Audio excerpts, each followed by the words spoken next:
Thoiyenba makok adu pairaga amuk lei mamit adu tamna panglaga hagotli memchana machabu sambi memchana se ima sambi gese asi hairaga machabu hagotpi thaja changlaga mabungbu sambi thajaga memchagana Thoiyenbabu magi phamungda ifalli memchana ibungo se phajana hipose ima doctor gogiko Thoiyenba khitang thuna ima yarani kaurano ai nungsa marksida chatpagini kem tawre memchana fare adudi potharo ko phajana thaja mabungi manakta famlaga thajana tacho ko paibige memchana aima makok chikpa natini angau bisidi lao thoaslao nabungse ngakta pothajarsana nangsu phiron gado honglaga tuition chalo lao thaja tanna hoima ani dusu thokre Machanga mamaga thokrabada Thoiyenba wakhal khali ima nachase yam phatreko aina tawrubana aina fangjabane aigi tamak mama baba khaknite kana amata aiwa ningdiye ai tanda oigadaba mafamda ai aduda lainingi ai mama baba ichini nawbu nushidaba natiye aigi tamakta noina wabada adu ai yengba ngamoye adugine mama baba nachabu waraubiganuko asumna wakhal khalingai mapa ibungo rastu call torei Thoiyenba kanano haina yenglubada mapa ras uramba duda call adu paikhalai rasna achauba Thoiyenbana baba rasna nasa khara farabo Thoiyenbana hoi baba khara fare Rasna fare thabak ngakta sum tawbaduginida kharasu pothawni nangbo Thoiyenbana hoi baba fare ngak potharo ko baba su thamlagi ko hoi baba adu baba kedongai laktoino achauba hapta amagumba sida lekige aduga laage ko hoi baba fare baba thamagi ko hoi asumna rasu phone thangre mapana phone ek thamkibaga Thoiyenba wakhalda mathanda khanjai ima baba na aigi su wabiraga aine ima baba gi mafamda oidaba ngangbase aise yam fatiko mapira mukchelaga yaifabibu ningsingjarei bembem dada gi thawai dada yamna ware nangi dada se ware thawai ai hingningdre aise yamna fatiko adubu dada gi thawai nangdi dada bu warauganuko dada nangi damaktane aina ngasi loriba firepse tanja aduda Thoiyenba gi phone adu ring kingrei Thoiyenba mapi du teithoga phone adu paikhali hello sir Thoiyenbana hairo nupa aduna sir ekoi myam sir la ona kobibra kobi ai wa khanase hoi sir adudi ayamo somdana Robert na Alex ta call torei Alex na hello Robert no fetaraga hayengi plan kamdore Alex su no fetaraga sir yaradabane aina loina sille okay adudi good luck hoi sir phone adu hek thambaga machin adu faina chingkhalaga no I Robert tu numit adugi numidangni Vicky-ga Leisna-ga do phone da wari sanari Vicky-na Leisna ai kenom thange Leisna-na hango kaiginaba aina nang asung series yari ko taningde is phagi kitab da haroba as khangde nangna nusidaba dubu nangde nusidabane buko aduna khangdabane ba dabike adumaina hainoba ai kapcharaksani tanja aduda memchana haye tomba ne Amana la ohayobani kana gano nangna wari saidubo Vicky khangna ima arokine hoi lage memchana aima icharoki oire la ohayuna uda kuire Vicky maya ihi galaga la adabane punsi ki oina memcha ngakna ha Vicky gyan taraktuna os ima phagi tobane ba chalo laage ba memchana fare laoko Vicky mama chakraba tungda phone adu manakongda muk thangjilaga Leisna ai amuk tawrake ko aikoi tamona kaureba. Leisna nomi tawraga hoi Vicky-na noido kaiginoba naya tekira. Leisna-na noksede ai thameko horen tawro. Asi hairaga phone adu fat kakre. Vicky su nomi tawraga mayambagi kada lai. Mayamba Thoihenba che chang khara suduna lairami. Vicky su mayambagi manakta famaga Vicky-na tamo kai haige. Thoihenbadu manawdo ansilaga nang hayeng thabak chakadra.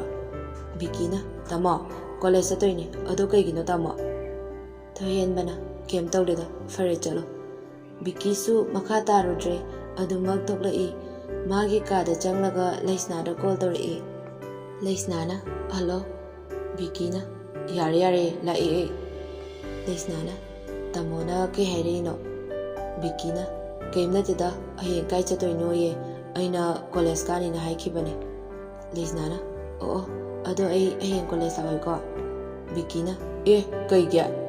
Leisna-na chichi masangamdi adoine.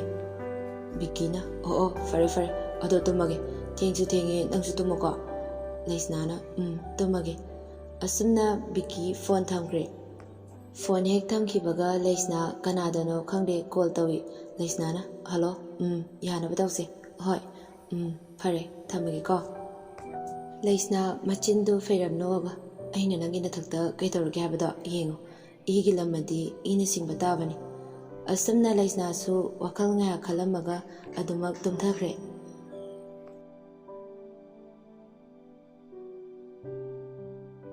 Somdana yaifabidu magi kada hanagi matagumna thongnau managaduda thajamabu yingjaduna lei. Liri siliba malangba masu ingna tamna sili. Yaifabidu dairiduda sumi. Masigi ahingsidadi thabal masu kayada ningthina thokliba.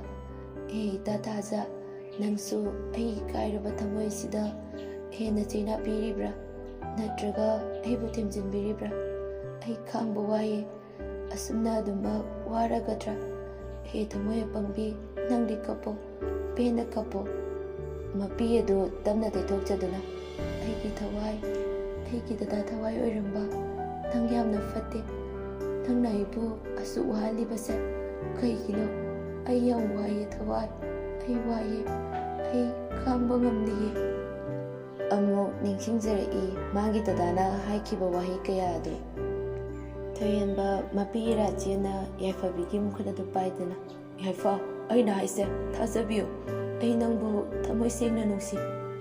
Yaifabisu mapi rajelaga dada aigi damakta adumaina tawbigana aigi punsidi hinbagi kanadraba lekha tarabane aina maram oiraga dadagi sengnaba punsida aduda amuba kali tesinba ai pamdiye.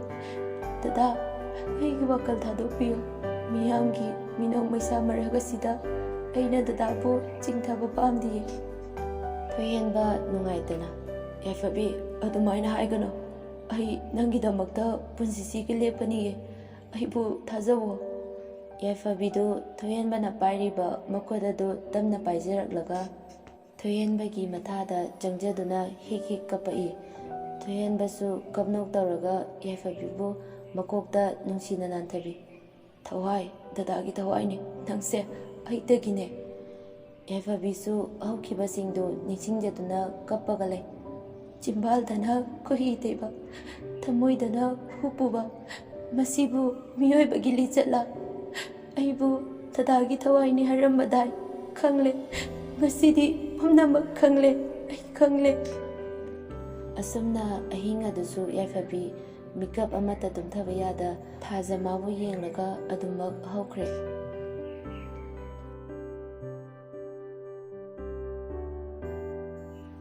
Nongale ayuki pung 9 hele Thoihenba loisilaga tholai. Memcha machana tholakpaduda aima achoba ngalida chaka charaga chalo. Thoihenbana ima ai thenge thabak yami ngasidi chakto ayada oina charage ado mama aikoi naudi. Memchana agwakrabani ai kauge atomba atomba mathaktegi bigi kumtharaga ima taye ke haige. Memchana ꯅꯌꯥꯝꯕꯅ ꯍꯪꯕꯅꯦ ꯕꯤꯀꯤ ꯃꯌꯥꯝꯕꯒꯤ ꯃꯅꯥꯛꯇ ꯂꯥꯛꯑꯒ ꯇꯥꯃꯣ ꯀꯩ ꯍꯥꯏꯒꯦ ꯊꯣꯏꯍꯦꯟꯕꯅ ꯉꯁꯤꯗꯤ ꯑꯩ ꯊꯦꯡꯕ ꯌꯥꯏ ꯅꯪ ꯍꯣꯔꯦꯟ ꯀꯣꯂꯦꯖ ꯍꯜꯂꯛꯑꯒ ꯑꯣꯐꯤꯁꯇ ꯂꯥꯛꯑꯣ ꯕꯤꯀꯤꯅ ꯍꯣꯏ ꯇꯥꯃꯣ ꯂꯥꯛꯀꯦ ꯊꯣꯏꯍꯦꯟꯕꯅ ꯏꯃꯥ ꯑꯩ ꯆꯠꯂꯨꯈꯤꯒꯦ ꯃꯦꯝꯆꯥꯅ ꯍꯣꯏ ꯍꯣꯏ ꯑꯁꯨꯝꯅ ꯊꯣꯏꯍꯦꯟꯕꯗꯨ ꯒꯥꯔꯤ ꯊꯧꯔꯒ ꯂꯥꯛꯏ ꯑꯣꯐꯤꯁꯇ ꯌꯧꯗ꯭ꯔꯤꯉꯩ ꯍꯣꯁꯄꯤꯇꯥꯜ ꯑꯗꯣꯝꯗ ꯂꯥꯛꯏ ꯌꯧꯔꯗꯨꯅ ꯒꯥꯔꯤ ꯑꯗꯨ ꯄꯥꯔꯛ ꯇꯧꯔꯝꯃꯒ ꯍꯣꯁꯄꯤꯇꯥꯜꯗ ꯆꯪꯈ꯭ꯔꯦ ꯃꯤꯅꯤꯠ 10ꯃꯨꯛ ꯂꯩꯔꯒ ꯊꯣꯏꯍꯦꯟꯕꯗꯨ ꯊꯣꯛꯂꯛꯑꯒ ꯒꯥꯔꯤꯗ ꯀꯥꯈꯠꯂꯤ ꯃꯁꯥ ꯑꯗꯨ ꯂꯩꯇꯥꯐꯝ ꯈꯪꯗ꯭ꯔꯦ ꯃꯪꯂꯒ ꯑꯗꯨꯃꯛ ꯂꯩꯈ꯭ꯔꯦ ꯉꯥꯏꯍꯥꯛ ꯂꯩꯔꯒ ꯒꯥꯔꯤ ꯑꯗꯨ ꯇꯞꯅ ꯇꯞꯅ ꯊꯧꯔꯒ ꯂꯥꯛꯏ ꯑꯁꯨꯝꯅ ꯒꯥꯔꯤ ꯊꯧꯔꯤꯉꯩ ꯃꯥꯒꯤ ꯐꯣꯟ ꯑꯗꯨꯗ ꯃꯦꯁꯦꯖ ꯂꯥꯛꯄꯒꯤ ꯃꯈꯣꯜ ꯑꯃ ꯍꯥꯏꯐꯦꯠ ꯇꯥꯔꯛꯏ ꯀꯅꯥꯅꯣ ꯍꯥꯏꯅꯅ ꯌꯦꯡꯂꯨꯕꯗ ꯊꯋꯥꯏ ꯍꯥꯏꯅ ꯁꯦꯞ ꯇꯧꯕ ꯅꯝꯕꯔ ꯑꯗꯨꯒꯤ ꯃꯦꯁꯦꯖꯅꯤ ꯃꯦꯁꯦꯖ ꯑꯗꯨꯗꯤ ꯑꯦꯗ꯭ꯔꯦꯁꯇꯪꯅꯤ ꯊꯥꯔꯛꯂꯤꯕꯗꯨ ꯊꯣꯏꯍꯦꯟꯕ ꯒꯥꯔꯤ ꯑꯗꯨ ꯈꯥꯝꯂꯒ ꯆꯠꯁꯤꯔꯥ ꯆꯠꯂꯣꯏꯁꯤꯔꯥ ꯈꯜꯂꯤ ꯉꯥꯏꯍꯥꯛ ꯈꯜꯂꯕ ꯇꯨꯡꯗ ꯒꯥꯔꯤ ꯑꯗꯨ ꯃꯃꯥꯏ ꯂꯩꯔꯒ ꯂꯥꯛꯏ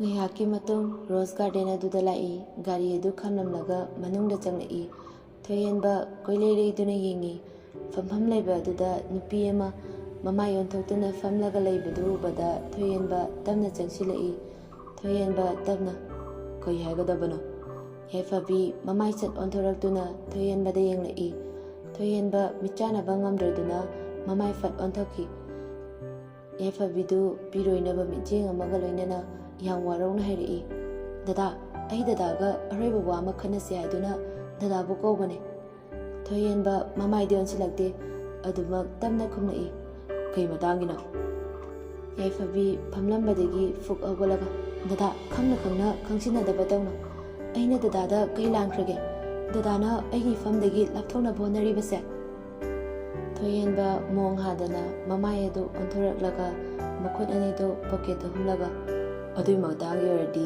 ꯑꯩꯗꯤ ꯀꯨꯏꯔꯦꯅ ꯍꯥꯏꯈꯤꯕ ꯅꯠꯇꯦ ꯅꯪꯅ ꯑꯁꯨꯛ ꯌꯥꯝꯅ ꯏꯀꯥꯏꯕ ꯈꯪꯗ꯭ꯔꯤꯁꯤ ꯀꯩꯒꯤꯅꯣ ꯅꯪꯕꯨ ꯑꯩ ꯅꯠꯇ꯭ꯔꯗꯤ ꯅꯨꯄꯥꯒ ꯑꯝꯇ ꯂꯩꯇ꯭ꯔꯕ ꯍꯥꯏꯕ ꯌꯥꯏꯐꯕꯤ ꯃꯤꯠꯂꯨꯅꯤꯗꯒꯤ ꯄꯤꯔꯥꯡ ꯂꯦꯞꯄ ꯂꯩꯇ ꯆꯤꯡꯊꯔꯛꯏ ꯗꯗꯥ ꯀꯩꯒꯤꯅꯣ ꯑꯩꯕꯨꯁꯨ ꯋꯥꯍꯜꯂꯤꯕꯁꯦ ꯗꯗꯥ ꯊꯣꯏꯍꯦꯟꯕ ꯑꯩ ꯇꯥꯕ ꯄꯥꯝꯗ꯭ꯔꯦ ꯅꯪꯒꯤ ꯋꯥ ꯑꯩ ꯇꯥꯅꯤꯡꯕꯁꯨ ꯐꯥꯎꯗ꯭ꯔꯦ ꯑꯩ ꯆꯠꯂꯒꯦ ꯑꯁꯤ ꯍꯥꯏꯔꯒ ꯈꯣꯡꯀꯥꯞ ꯑꯃ ꯑꯅꯤ ꯊꯥꯡꯕ ꯍꯧꯏ ꯊꯋꯥꯏ ꯑꯩꯒꯤ ꯊꯋꯥꯏ ꯊꯣꯏꯍꯦꯟꯕ ꯊꯥꯡꯂꯝꯕ ꯈꯣꯡꯊꯥꯡ ꯑꯗꯨ ꯆꯞ ꯂꯦꯞꯄꯤ ꯑꯗꯨꯕꯨ ꯃꯃꯥꯏ ꯑꯗꯨꯗꯤ ꯑꯣꯟꯊꯣꯔꯛꯇꯦ ꯑꯗꯨꯃꯛ ꯂꯦꯞꯄꯤ ꯌꯥꯏꯐꯕꯤ ꯀꯞꯄꯒ ꯗꯗꯥ ꯑꯩꯕꯨ ꯅꯨꯡꯁꯤꯅ ꯑꯔꯣꯏꯕ ꯑꯣꯏꯅ ꯊꯋꯥꯏ ꯍꯥꯏꯅ ꯅꯨꯡꯁꯤꯅ ꯀꯧꯕꯤꯔꯔꯣꯏꯗ꯭ꯔꯥ ꯑꯃꯨꯛꯇꯪꯗꯤ ꯗꯗꯥꯒꯤ ꯊꯋꯥꯏ ꯍꯥꯏꯅ ꯅꯨꯡꯁꯤꯅ ꯀꯧꯕꯤꯌꯣ ꯊꯣꯏꯍꯦꯟꯕ ꯈꯥꯡꯕ ꯉꯝꯗ꯭ꯔꯕꯅꯤ ꯑꯗꯨꯕꯨ ꯑꯗꯨꯃꯛ ꯍꯥꯟꯅꯒꯤ ꯃꯇꯧꯒꯨꯝ ꯀꯔꯤꯁꯨ ꯅꯨꯡꯉꯥꯏꯇꯕ ꯐꯥꯎꯗꯕꯒꯨꯝ ꯑꯗꯨꯃꯛ ꯊꯃꯣꯏ ꯀꯟꯕ ꯃꯤ ꯑꯃꯒꯨꯝꯅ ꯂꯦꯞꯂꯤ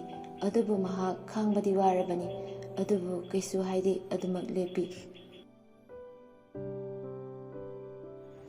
ꯌꯥꯏꯐꯕꯤꯗꯨ ꯃꯄꯨꯛꯅꯤꯡ ꯅꯨꯡꯁꯤꯕ ꯍꯦꯟꯀꯠꯂꯛꯏ ꯑꯃꯨꯛ ꯍꯦꯟꯅ ꯀꯞꯂꯗꯨꯅ ꯂꯩꯃꯥꯏꯗ ꯐꯝꯊꯔꯒ ꯍꯤꯛ ꯍꯤꯛ ꯂꯥꯎꯅ ꯀꯞꯄꯤ ꯗꯗꯥ ꯅꯪ ꯑꯩꯒ ꯂꯥꯞꯅꯕ ꯉꯝꯂꯅꯤ ꯍꯥꯏꯕ ꯅꯠꯇ꯭ꯔꯥ ꯐꯔꯦ ꯂꯥꯞꯈ꯭ꯔꯣ ꯑꯩꯒꯤ ꯏꯐꯝꯗꯒꯤ ꯂꯥꯞꯈ꯭ꯔꯣ ꯑꯩ ꯑꯃꯨꯛ ꯍꯟꯅꯁꯨ ꯗꯗꯥꯗ ꯌꯦꯠꯂꯔꯣꯏꯌꯦ ꯗꯗꯥꯅ ꯐꯅꯤ ꯍꯥꯏꯅ ꯊꯥꯡꯖꯤꯜꯂꯤꯕ ꯈꯣꯡꯊꯥꯡꯗꯣ ꯑꯗꯨꯃꯛ ꯑꯩꯕꯨ ꯅꯤꯡꯁꯤꯡꯕ ꯃꯆꯦꯠ ꯑꯃꯠꯇ ꯌꯥꯎꯗꯅ ꯑꯩꯒꯤꯗꯃꯛꯇ ꯃꯤꯠꯂꯨꯗꯒꯤ ꯄꯤꯔꯥꯡ ꯃꯔꯤꯛ ꯑꯃ ꯐꯥꯎ ꯇꯥꯗꯕ ꯑꯣꯏꯌꯨꯀꯣ ꯑꯩꯒꯤ ꯄꯨꯟꯁꯤꯗꯤ ꯗꯗꯥꯃꯨꯛ ꯅꯨꯡꯁꯤꯕ ꯑꯅꯤ ꯁꯨꯗꯤꯌꯦ ꯗꯗꯥꯒꯤ ꯃꯥꯏꯀꯩ ꯌꯦꯡꯗꯨꯅ ꯍꯜꯂꯛꯂꯔꯣꯏ ꯈꯪꯂꯕ ꯅꯍꯥꯛꯄꯨ ꯑꯩꯅ ꯍꯜꯂꯛꯈꯤꯅꯤ ꯈꯟꯅ ꯑꯗꯨꯃꯛ ꯗꯗꯥꯒꯤ ꯃꯥꯏꯀꯩ ꯌꯦꯡꯖꯒꯦꯀꯣ ꯗꯗꯥ ꯊꯣꯏꯍꯦꯟꯕ ꯇꯥꯕ ꯋꯥꯔꯦ ꯃꯄꯤ ꯔꯥꯆꯦꯅ ꯌꯥꯏꯐꯕꯤꯗ ꯍꯟꯅꯐꯥꯎ ꯌꯦꯡꯂꯝꯗꯅ ꯆꯠꯈ꯭ꯔꯦ ꯌꯥꯏꯐꯕꯤ ꯊꯣꯏꯍꯦꯟꯕꯒꯤ ꯃꯥꯏꯀꯩꯗꯕꯨ ꯌꯦꯡꯂꯒ ꯀꯞꯄꯒ ꯂꯩꯍꯧꯏ ꯊꯣꯏꯍꯦꯟꯕ ꯒꯥꯔꯤ ꯑꯗꯨꯗ ꯀꯥꯈꯠꯂꯒ ꯐꯝꯃꯤ ꯉꯁꯥꯏꯗꯒꯤ ꯊꯤꯡꯂꯝꯕ ꯃꯄꯤ ꯑꯗꯨ ꯍꯧꯖꯤꯛꯇꯤ ꯀꯅꯥꯁꯨ ꯎꯗ꯭ꯔꯕ ꯃꯇꯝꯗ ꯊꯤꯡꯕꯤꯅꯕ ꯌꯥꯎꯗꯅ ꯃꯅꯤꯡ ꯇꯝꯅ ꯆꯤꯡꯊꯔꯛꯏ ꯃꯍꯥꯛ ꯊꯃꯣꯏ ꯀꯥꯏꯅ ꯒꯥꯔꯤ ꯑꯗꯨ ꯑꯗꯨꯃꯛ ꯇꯞꯅ ꯇꯞꯅ ꯊꯧꯗꯨꯅ ꯑꯣꯐꯤꯁꯇ ꯆꯠꯈ꯭ꯔꯦ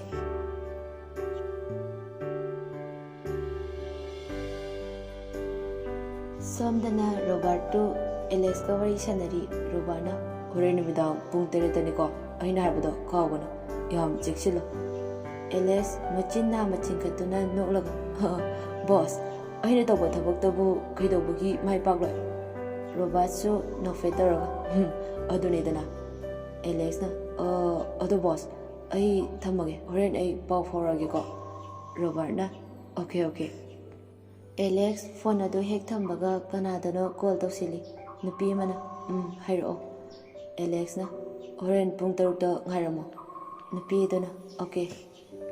Somda Roberto makho phone nongli. Nangumba kaisu leitaba officer amana Robert engonda singnaba sai. Aina kaidawrake habada nang yengo. Police mayam ama duty tawduna lay.